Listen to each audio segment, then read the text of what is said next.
Good morning, it's MJ, the creator of the Crow Tarot. Thank you so much for joining me this absolutely beautiful Thursday morning here in Seattle. It is June 20th, and we are really getting a wonderful start to our day. The air is crisp outside, almost feels like fall, but the sun is warm, and there's this effervescent quality out there, and the leaves are wet. It must have rained last night. It's just perfect. I mean, it's just a very lovely way to start today. So let's get started here. And before I get started real fast, I do have some physical copies of the book, of the guidebook. For those who are still wanting to get one, you have a final chance now. And I think I'm going to add a $5 off coupon as well. So if you want to get an actual physical copy of the book, look on the link for this video, and you'll see the $5 off coupon and the link to get the book. So anyway, let's get started, shall we? So I've already shuffled quite a bit. I feel like my energy is running really high this morning. I'm not sure what's going on. I've been working on the wise dog. I have a bunch of ideas in my head. I'm kind of excited. I had somebody mention to me about making another crow deck, and then I was like, really? And then I thought about it. I'm like, yeah, I probably should do a crow oracle. And then of course there's the call for the cat deck, but that doesn't happen until after the dog deck is done. So I've been really busting on trying to get this dog deck done, but each one, like the last card I made, the 8 of Swords, that literally took me hours and hours. That took me all day yesterday and part of this morning to finish.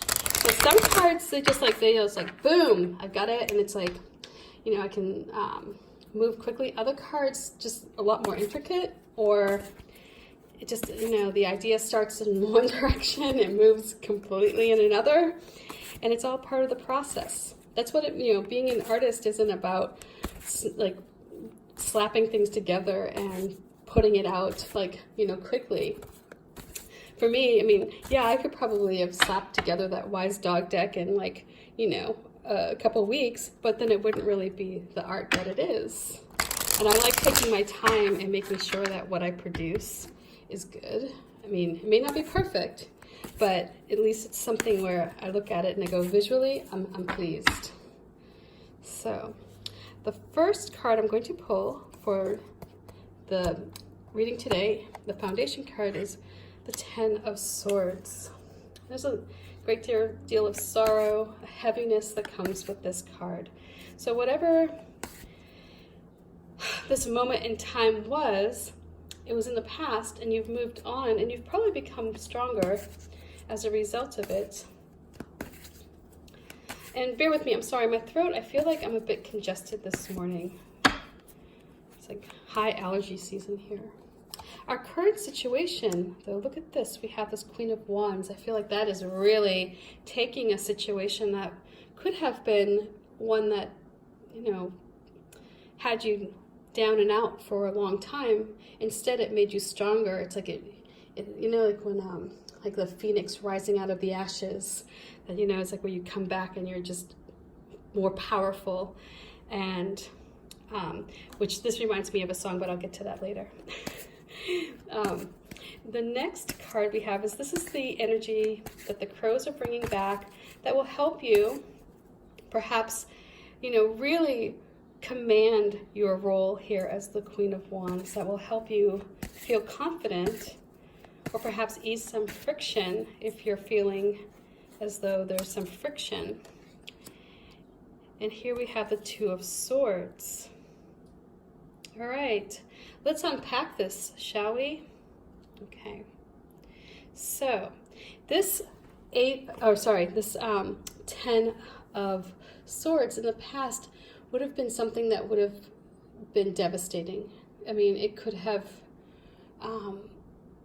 been like a friend, a betrayal. It could have been a boss that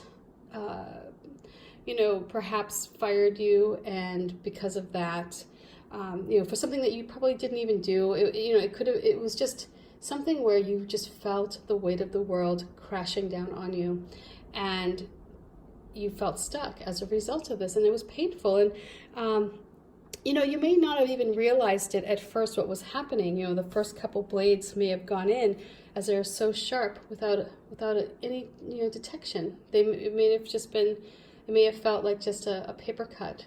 And what you didn't realize was what was happening. There was somebody, unfortunately, who didn't honor who you are, or your efforts, or your contribution, or whatever that may be. It may have been that you lost something,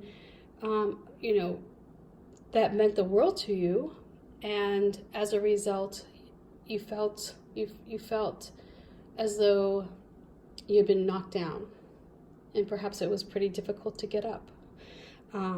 This branch here that goes across the swords is that weight. It's not just the words that may have punctured your soul. It was also how those actions impacted your day or impacted your life at that time. It's not just that somebody said something mean to you. It was that their actions made that situation 100 times worse.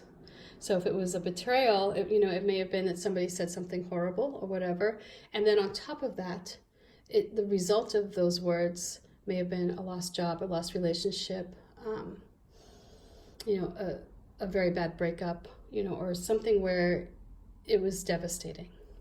Now, being in the past, there's a benefit to that, and that it is over, right? I mean, if you're hanging on to this feeling, if you live in the past, then unfortunately you'll stay stuck and you won't move forward. But what looks to me here is that there's the Queen of Wands, and this energy is right now surrounding you. It is where you rise up like a phoenix. It's where you take command of your life and you get healthy, mentally and physically healthy. And this is where you basically,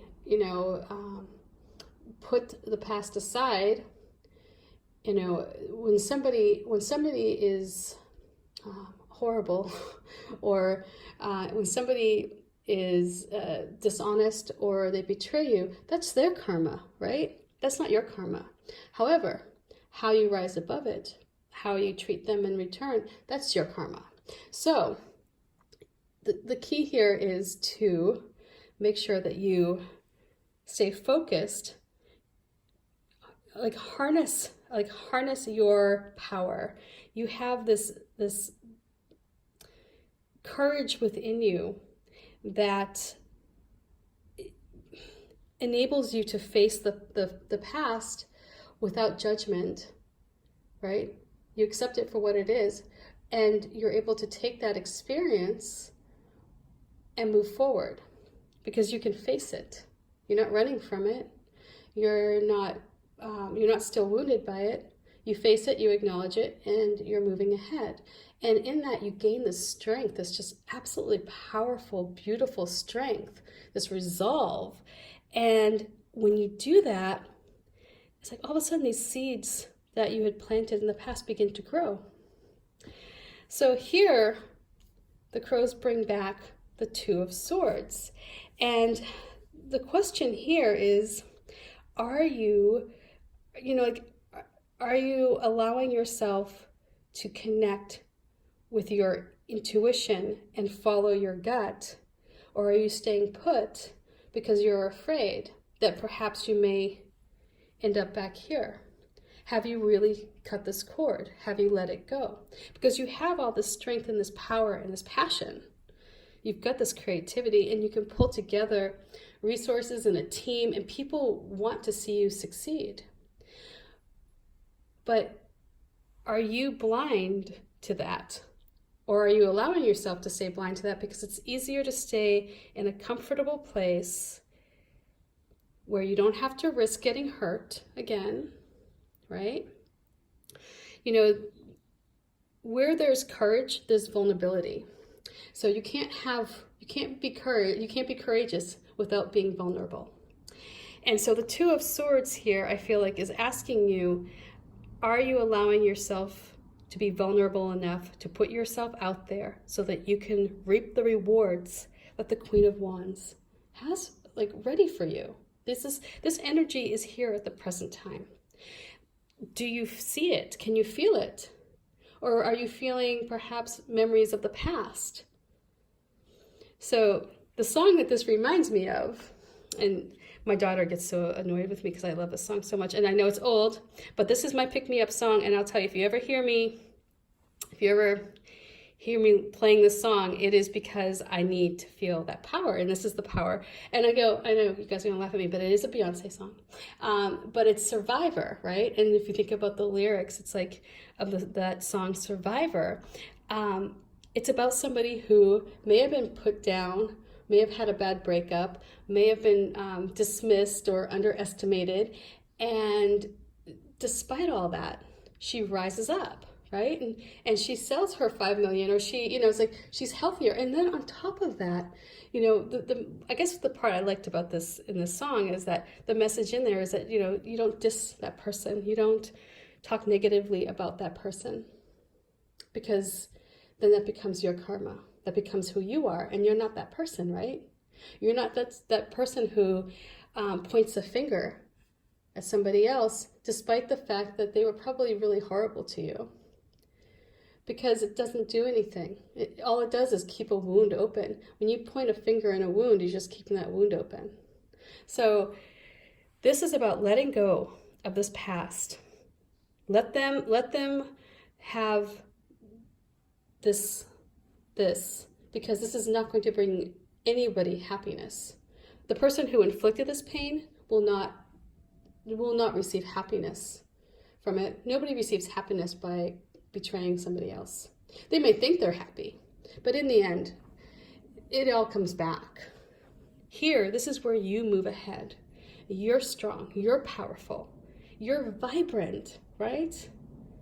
You own this moment, so own it. Don't let some ding-dong dictate your future, right? You dictate your future. You're the queen. You're the one in command of your situation. If somebody hurt you in the past, it's like, I just think about, my own experiences with that. And, every once in a while, I'll just think back and I'm like, oh, God. And it's like, I don't want to say hate, but it's like, you just go, oh, and then you let it go. You move on. And then I start thinking like, oh God, I'm so grateful that I'm not in that situation anymore. I am so grateful that I'm here planting seeds and being positive and letting the sun shine down, and staying in your truth, owning your story here. But the question again with the Two of Swords, you just need to think about this here for a second. Are you staying put? Are you playing it safe when you could be in command? Are you letting yourself stay small? See this crow, it's like stuck. He's this little tiny crow, right? He's stuck in these swords. Or are you are you sitting up proudly in your position? So the vibe I get with this is that there was something that was very painful in the past, and although you have moved on and you are like this amazing person right now who's doing so many wonderful things in your life, and you're commanding the situation, you may be limiting your potential.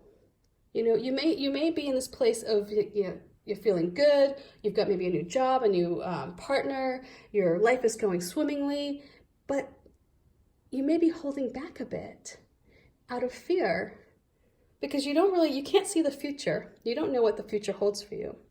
And there's still that little part of you that says, well, I'm really good now, but if I push a little too far, if I go a little too much, if I allow myself to be too vulnerable, what if I slip?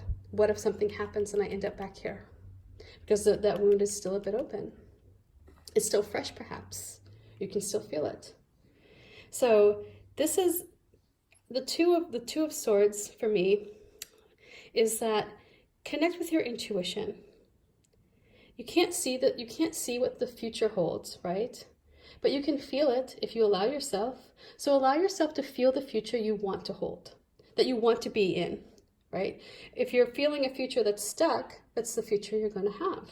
If you feel a future that is expansive and you're traveling and you're doing all these things that you want to do, maybe traveling is not what you want to do, but whatever it is that you want to do, if you can feel that, you can connect your intuition to that feeling and you can create it.